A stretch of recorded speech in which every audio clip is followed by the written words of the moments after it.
Paniwala ng mga Chino, nagsisimula ang Ghost Month tuwing ikapitong buwan ng lunar calendar. Kung kailan nagbubukas daw ang pinto ng mundo ng mga yumao. Habang ang kaluluwa ng mga namatay na, bumabalik raw sa mundo ng mga tao hindi para manakot, kundi magpaalala ng kanilang presensya. Pero para sa ilang negosyante, ang Ghost Month ay hindi lang kwento ng kababalaghan, kundi kwento rin ng matumal na kita sa negosyo.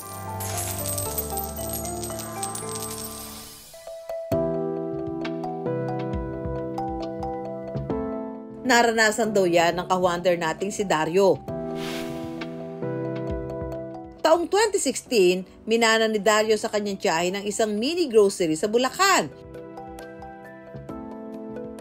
Sa ilang taon niyang pagpapatakbo nito, tuwing buwan ng Hulyo at Agosto, tila may malamig na hangin raw na pumipigil sa kanilang kita. Buwan ng taglakas talaga, January, February, March, April hanggang May, maganda po talaga yung benta namin. Around 50,000 to 60,000 po yung benta namin. Start ng June, July, August, September, bumababa po talaga yung benta, ranging 30,000 to 40,000. So doon po namin nakikita na matamlay yung negosyo kasi bumababa po yung benta namin. Kwento pa ni Dario, hindi lang daw basta humihina ang kanilang benta. Tila may dalang malas din daw sa kanila ang Ghost Month. Pagka normal na araw po sa isang oras, no, usually mga 5 to 10 guests ang meron kami. Pero pagka Ghost Month po, minsan 3, 4 hanggang 5 customer na lang po yung pumapasok.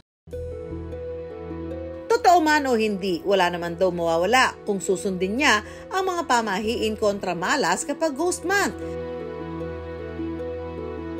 Sa pagsasaboy ng asin, umaasa si Dario na mailalayo ang kanyang negosyo sa malas at masasamang enerhiya. August is really observed strictly by the Phil-Chai community because they are thinking that the 7th month of the year is the time wherein the souls are wandering sa earth. Kaya nga, in fact, many economic activities are deferred but not halted because of the Ghost Month.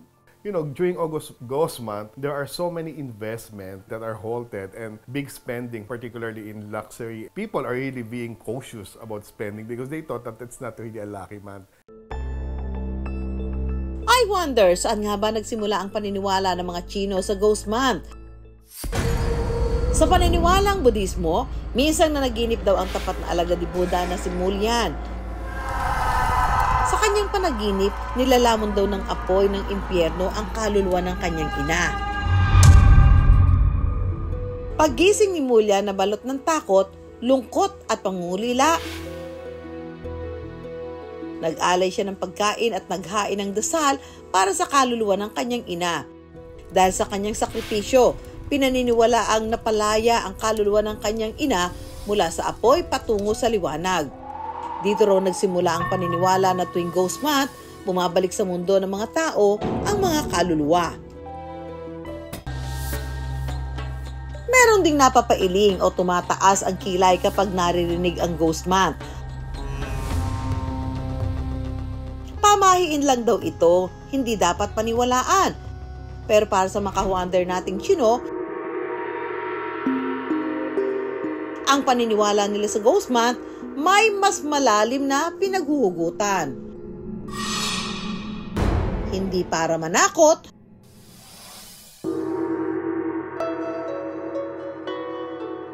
kundi para humiling ng isang bagay ang maalala sila ng kanilang mga mahal sa buhay. Saan ba nagsimula itong Ghost Month in the first place? Originally, ang Ghost Month po, nagsimula po yan sa China. No? Pero although, lilinawin lang po din natin ng konti, no? It's called Ghost Month Festival. Ghost Month Festival. So, diba? Hindi siya dapat nakakatakot? Dapat hindi siya nakakatakot. Alam niyo ba mga ka-wonder na ang Ghost Month, hindi lang buwan puno ng kababalaghan at katatakutan. Buwan rin daw ito ng pag-alala at pagbibigay galang sa mga kaluluwa. Related din sa atin sa mga All Saints Day, All Souls Day, yung pagbibigay pugay natin sa mga yumao natin, mga kamag-anak or sa mga loved ones natin. Pero ang Ghost Month Festival kasi, it's 1 month siya na festival na kung saan binibuksan po yung tinatawag na Gate of Hell or they call it the Gate of Underworld. Huwag niyo pong isipin yung hell as an impyerno. Oo nga. The hell is just like the underworld or the kabilang buhay. Parang like that. Mundo. Kabilang mundo. Ano-ano nga ba ang mga pamahiin tuwing Ghost Month? Isa na dyan ay ang pag-iiwan ng espasyo sa unang row ng mga upuan sa mga pagtatanghal. Nagbibigay ng konting entertainment, which is in Chinese, they call it the soap opera o kauka. Although, alam mo ba ang trivia dun? Ano? Pag meron po dumalaw ng mga spirits, because sabi nga natin Ghost Month Festival is pumupunta rin mga spirits sa atin. So, pag nandun sila, at least give the first row or first 2 rows or first 3 rows for them to sit. Para allotted for them. Yes, allotted yan para sa kanila. They can either bless us or maybe they curse us. Isa pang pamahiin ay ang pagsasampay ng damit sa gabi. Kung paano yan? Guilty ako dyan dahil, di ba, lagi tayo nagsasampay ng damit pag gabi. Bakit daw? Ngayon po may sampay po kasi kayo sa labas ng bahay. So parang akala po nila, ino-offer niyo po yun sa kanila. So you are attracting them to go to your house. Ang wind chimes karaniwang sinasabit sa mga pinto bilang palamuti. Pero paano kung sa bawat matinig na tunog na dala ng hangin, may mensahe palang hindi natin naririnig? Kung bibase kasi natin sila sa ancient time or sa mga unang panahon, no? Yun po kasi ang dati po, meron tinatawag na calling of the spirits. So, paano tayo magko-call ng spirits? May tao po, may Taoist priest, may hawak siyang parang bell.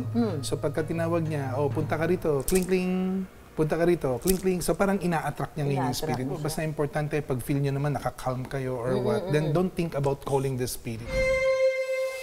Kung tayo, kandila at bulaklak ang alay tuwing undas. Para sa mga Chino, Diyos paper, mga papel na kotse, cellphone at bahay ang sinusunog. So, bukod sa mga ino-offer natin, may mga tinatawag na accessories or mga Chinese paper money. Meron din also importante, syempre, kailangan pakainin din natin sila. Paano mapipiliin yung pagkain? Any food can do. Any food? Yes. Basta natandaan po natin, number 1, no, ang Ghost Month Festival, okay, it is a festival, no, dapat ay nagbibigay po tayo ng pugay or sa ating mga loved ones. So, dapat po, most important lang is to think positive, feel positive, and